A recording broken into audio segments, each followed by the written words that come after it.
저 앞에서 설명한 그 말씀 원자하고 똑같은 글자예요. 네. 예? 네. 그래서 저 한자에 전서하고 이제 그 뒤에 이제 해서가 나와가지고 이렇게 변화되어진 이제 소리음자하고 말씀음자가 이렇게 쓰는 모양에서 달라진 것이지, 원래 소리음자하고 말씀음자는 같은 글자다. 예? 그래서 옛날에 고전의 문헌에 등장하는 이제 소리음자가 있으면은 그건 말씀음자로 쓰여진 경우도 허다하고, 이제 말씀음자로 써졌지만 그것은 소리음자인 경우도 허다하고 그래요. 예? 그 다음에 우리는 그러면 음이라고 하는 것은 말이라고 하는 것하고 어떻게 조금 다른가를 설명을 해야지 그것도 확인이 될 것이니까, 음하고 소리성자하고는 같이 두 글자가 만나가지고 겉과 속이 되었죠. 그래서 음은 소리의 결과를 얘기하는 것일 때 쓰여지는 글자임과 동시에 소리성자는 소리의 원인인 경우가 태반이에요. 거기 한자로 되어져 있는 내용들은 여러분들이 읽을 수 있는 것이지만 한번 더 읽어봅시다. 음은 뭐라? 성, 상응이, 변이, 성음이라. 예? 성은 무례감이, 동이, 생, 성이라. 이렇게 되어 있어요. 그러한 글자들을 그냥 넘어가지 말고 소리내서 읽는 버릇을 들여야 돼요. 여기서도 읽어도 상관없어요. 한자는 무조건 소리를 내서 읽어야만이 내 것이 된다. 예? 근데 띄어쓰기를 이제 소개하면은 잘 하면서 읽어야 효과가 배가가 되는 거예요. 예? 그래서 여기 띄어쓰기를 내가 해놓은 부분에서는 그 단어들을 읽는 그러한 내용들이니까 읽을 때도 그렇게 읽는 버릇을 들이면서 한자 공부를 해야 된다. 한자는 특히 경련을 읽을 땐 띄어쓰기가 안 되면은 아버지 가방에 들어가신다가 되듯이 한자는 특히나 띄어쓰기, 끊어읽기가 안 되면은 쉬어라, 엉터리가 된다 이 말입니다. 그리고 소리내서 읽어야만이 한자는 내 것이 된다. 거기다 금상첨화를 만든다면은 소리내서 읽음과 동시에 붓이나 연필이나 손으로 써야 된다. 쓰면서 소리내서 읽으면서 한자는 공부를 해야 된다. 강조하는 말이었습니다. 그 다음에 음과 이제 성은 이제 알아야 할 내용들이 오성과 팔음, 이러한 것들을 알아야 되는 내용을 하고 써놓은 거예요. 예? 예. 그래서 오성은 이제 그 방위에 해당하는 이제 인의해지 신 그 네 방위 추나 추동으로 나눌 수도 있고, 그 다음에 세 개 이제 색깔 이름으로 해서 이제 거무럭자 북은, 그 다음에 남쪽 화, 그 다음에 동청이니까 목, 그 다음에 서백이니까 금, 중앙은 황이니까 토 해서 오성인 거고, 팔음은 이제 여기에 그 소리를 내는 기물들의 이름이에요. 실사자, 대죽자, 쇠금자, 돌석자, 박호자, 가죽역자, 나무. 그래서 그 어떤 기물을 만들 때 소리의 방향을 의미할 수 있는 악기들의 그 어떤 그 도구들을 거기다 표현하는 것입니다. 그 다음에 글월장, 맞출장, 문장장, 악장장, 이것이 이제 뜻들이 굉장히 많은 것을 여기다 써놨죠. 장이라고 하는 것은 단처왈 장이요, 구는 단처왈 구라. 풀어서 여기 다 써놨죠. 뜻이 떨어지는 곳 장이라고 하는 거고, 말이 끊어지는 곳 그것을 구라고 한다. 그러면은 글장장자를 파자를 해보면은 글장장자는 앞에서 공부한 소리음자에 뭐가 합쳐졌어요? 열십자가 합쳐진 것이죠. 예? 좌우로 붙은 것이 아니라 밑으로 왔죠, 열십자가. 그러니까 그것은 저 앞에서 숫자 공부할 때 열십자 공부했죠? 완성이라고 하는 뜻이 숨어 있다고 그랬죠. 열십자는 다 열었다, 완성됐다, 그게 소리가 완성되졌다, 그것을 일러서 장이라고 한다 이 말입니다. 글장장이라고 하는 단어가 언제 쓰여지는 거예요? 문장. 이게 재밌는 것이 우리가 어떤 글을 쓰잖아요. 그러면 제일로 적은 글자로 어떤 뜻을 전달하는 것은 뭐예요? 구죠. 그 다음에 뭐가 돼요?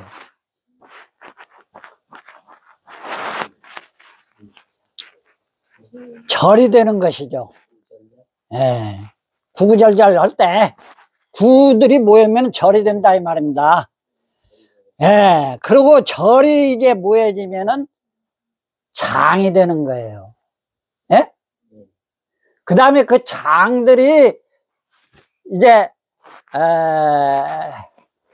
서론, 본론, 결론 하듯이 세 단락으로 나눠져 가지고 완성이 되어지면은 문장이 되는 것이죠.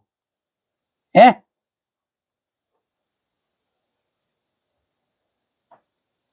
우리가 한자말을 구절, 장,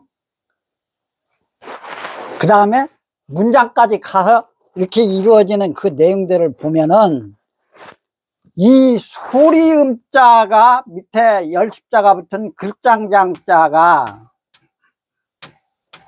기본으로 딱 있는 것이잖아요. 소리가 완성되지. 그럼 소리하고 글하고 어떤 차이가 있다는 뜻이잖아요. 소리는 그야말로 뜻이 없어요. 소리를 따름이에요. 대표적으로 예를 들어서 아 했다고 봅시다. 그러면 아의 그 소리값은 수많은 그 의미하고 있는 내용들이 숨어 있어요.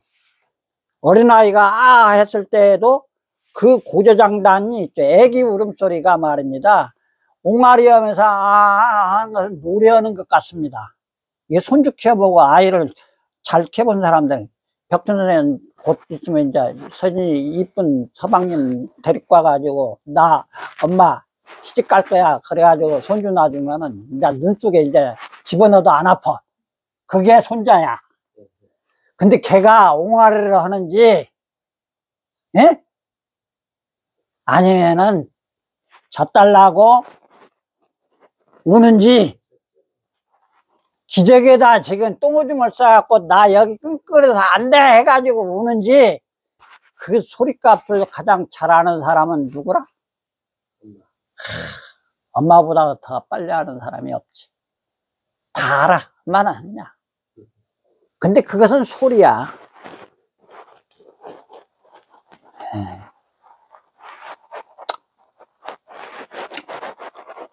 그래서 소리음자하고 말씀음자하고 분기점이라고 하는 것이 음이 먼저 생긴 것이고 언이 나중에 생겨났다고 하는 선우가 나오는 것이잖아 이것도. 예? 예.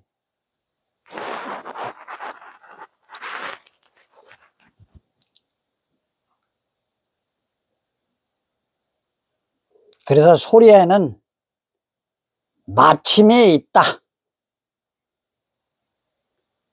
완성이 되어야만이 그 소리가 글월에 있어서는 문장이라고 하는 거고, 어떤 단락을 지었을 때 한 문장이 완성되어졌다 이렇게 얘기하는 것인데, 이게 음악하고 같은 단위의 명칭으로 사용되지죠. 음악에도 제1악장, 제2악장, 3악장 해가지고 단락이 이루어지죠. 1악장은 주제가 뭐야? 만약 비발디의 사계라고 한다 하면 1악장은 당연히 봄 아니겠습니까? 1악장, 2악장, 여름. 소리가 달라진 거예요, 그게. 비발디의 사계를 좋아하는 사람들이 있고, 나도 좋아해요, 사실. 근데 1악장 들어보면 말입니다. 기가 막혀요. 진짜로 봄이라고 하는 그 어떤 것을 느낄 수 있게 소리로, 악기의 소리로 이렇게 연주해서, 그래서 내가 음악만이 인류를 조화롭게 할 수 있는 유일한 구원자다. 난 표현하는 거예요. 음악은 위대한 거예요. 백준 선생님, 노래합시다. 그렇죠? 그래서 겉으로 드러나 있는 문자로 도망가지 못하게 하는데도 단락이 있어. 그래서 이제 문장에 1장, 2장, 3장, 4장이 가듯이 음악의 소리에도 단락이 있어. 그래서 음악의 단위나 문자의 단위는 동일하게 써. 그래서 음악에도 악장이라고 하는 단어를 쓴다 이 말이야. 문자가 안 나오는데 거기는. 근데 말입니다, 이런 것을 다 알고 넘어가면 얼마나.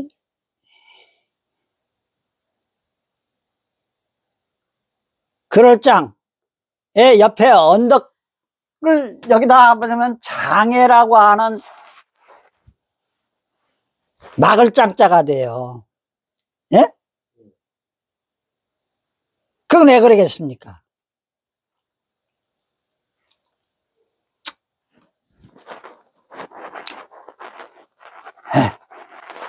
여기다가 언덕을 붙이면은 장애가 되지만, 여기다 큰개견자, 이렇게 된 큰개견자를 붙이면 노루장자가 돼요.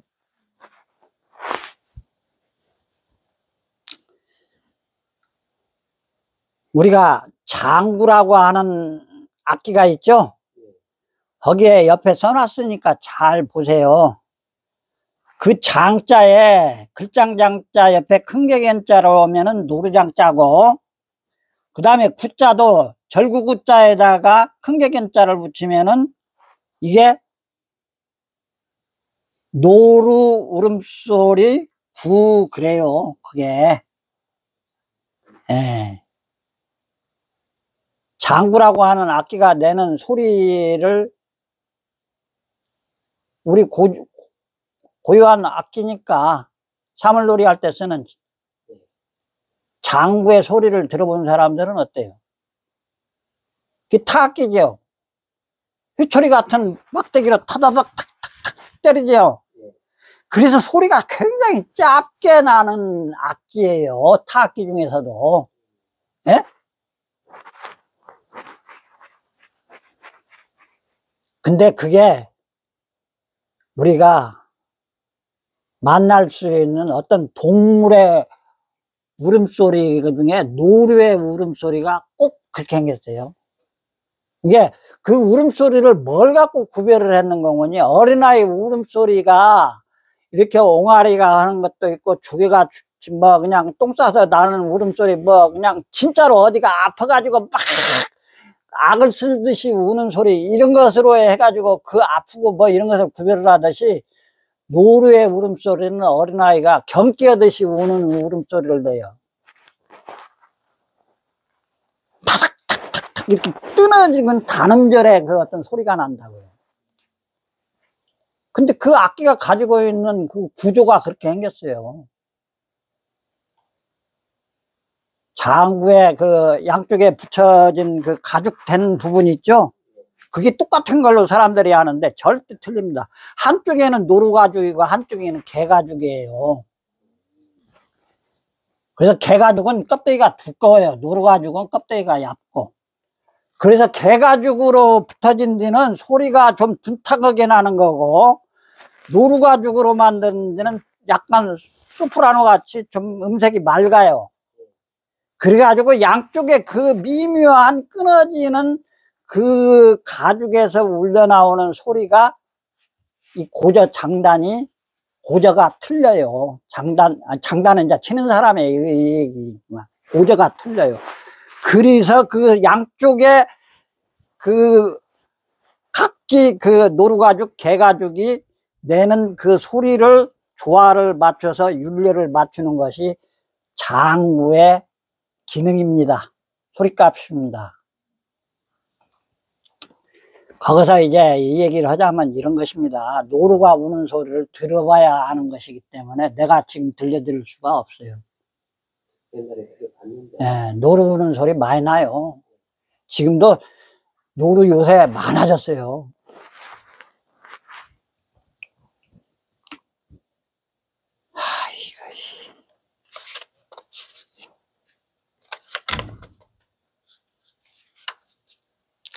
그 다음에 맞출 경자는 소리음자 밑에 걷는 사람 인자 있죠? 사람의 소리는 반드시 마침이 있다. 계속 그 소리를 계속 낼 수가 없다는 뜻이에요. 예? 즉 고저장단으로 끝났을 때는 음악이 되는 것이고, 그것을 어느 이제 문자로 얘기를 해서 읽고 나가면은 이제 말씀이 되는 것이겠죠. 그래서 마친다고 하는 것을 뜻이 있는 것입니다.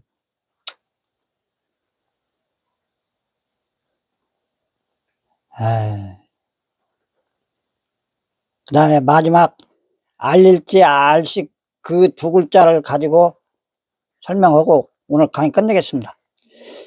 말씀은자하고 소리음자하고 창과가 붙어가지고 하나의 뜻은 알릴 지자가 되고 하나는 알식자가 되고 소리값도 다르죠. 그래서 똑같은 글자를 써놨는데도 하나는 지가 되고 하나는 식이 되죠. 이거 무슨 말이냐면은 지금과 같이 마이크가 있어갖고 저 멀리 떨어져 있는 사람에게도 소리값이 들리게 할 수도 있고, 무선 어떤 전파의 주파수를 서로 맞춰서 지금 우리는 다 이어폰 끼고 소리를 듣잖아요. 전달받잖아요. 소리를 그렇게 전달받을 수 없는 먼 거리에서는 어떻게 해야 하는 방법론이에요, 이게. 군대가 전진을 해라, 후퇴를 해라, 뭐 어떻게 해야 된다, 좌로 이동해라, 우로 이동해라 하는 것들을 지휘하는 거예요, 지휘하는 거. 그게 이제 소위 얘기하면 사령부예요, 사령부. 예? 요즘 사령부 얘기 많이 나오죠? 사령부에는 깃발이 꽂혀져 있어요, 다. 군대 그 조직의 중앙이라는 뜻이에요, 사령부라고 하는 것은. 그러듯이 어떤 전쟁의 진중의 가운데 지휘소는 깃발이 있다. 그 깃발에 명령을 써놔요.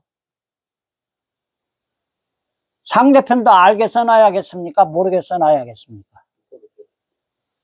그래서 암호라고 하는 그런 어떤 특수한 문자들이 거기에 이렇게 해놨을 때는 뭐이고 이렇게 해놨을 때는 뭐라고 하는 지네들만의 독특한 이제 문자가 깃발에 표시되어 있는 거예요. 그러니까 여기서 그 사령부에서 깃발에다가 지금 뭘 꼭 써놓고 전진하라고 써놨어. 그러면은 그것을 알리는 것이죠, 사령부에서는. 그때는 알릴 지자의 지자가 되는 거고, 그 사령부의 깃발에 지금 써져 있는 문자 암호를 보는 사람은 아는 거죠, 지금. 그 명령의 암구가 무엇인지. 그래서 그것은 알식자가 되는 거예요. 그러니까 그게 사령부와 저 진중 끝터리에 있는 병사 간에 하나는 알리고 있고 하나는 알고 있고, 그 상관관계이죠.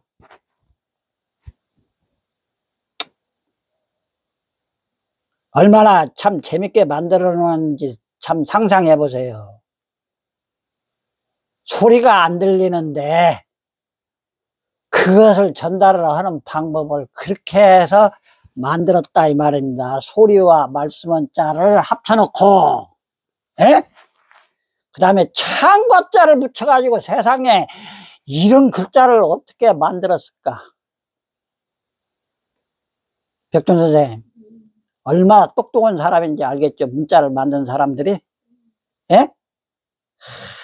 기가 막혀요, 기가 막혀. 감탄이 그냥 나올 수밖에 없어요, 이런 글자를 보면은.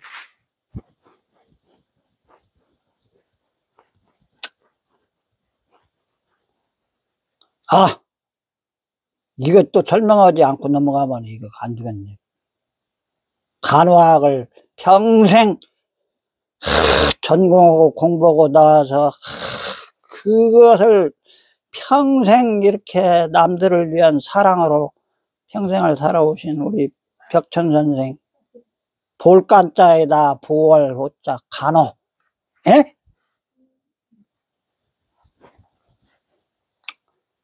돌간자는 눈 위에다가 손 얹어 놓은 곳이라고 그랬죠. 벽천 선생. 그거 얘기 안 했나요, 내가?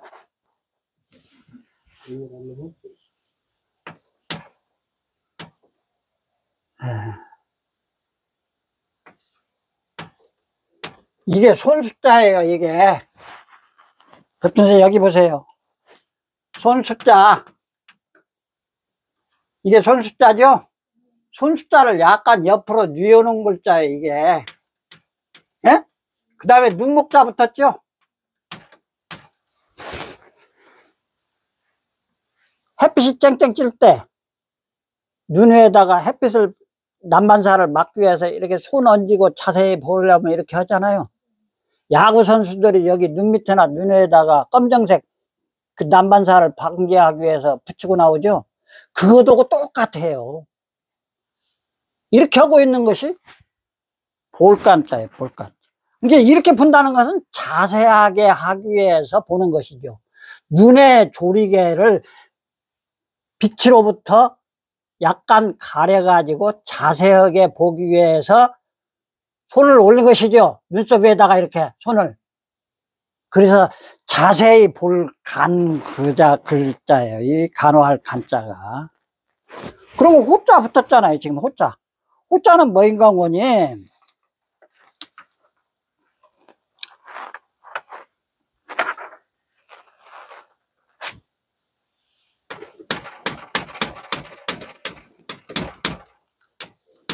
이게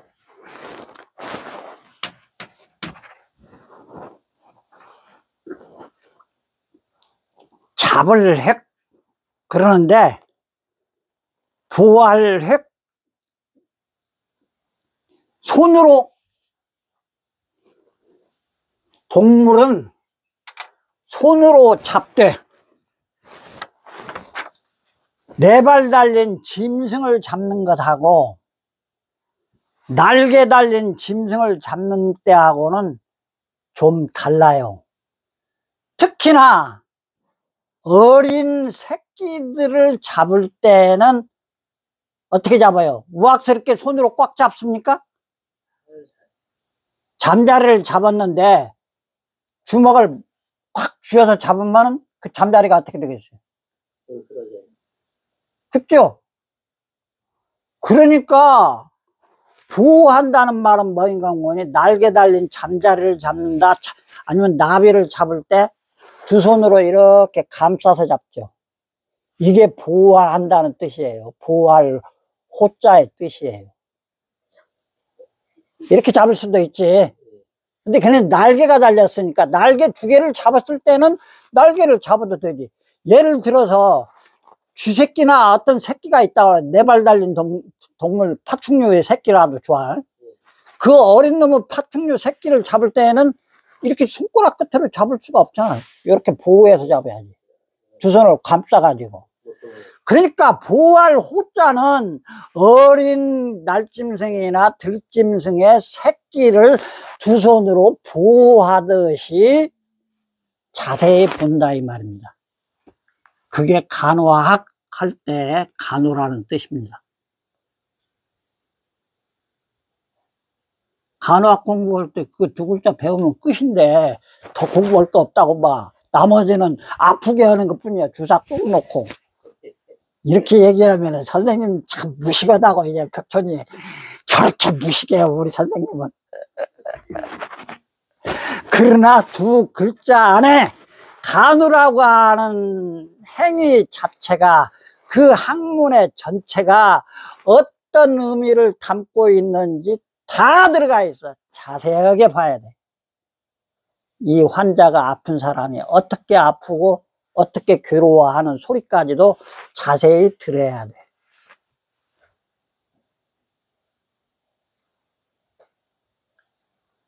오늘 강의 이걸로 끝이겠습니다.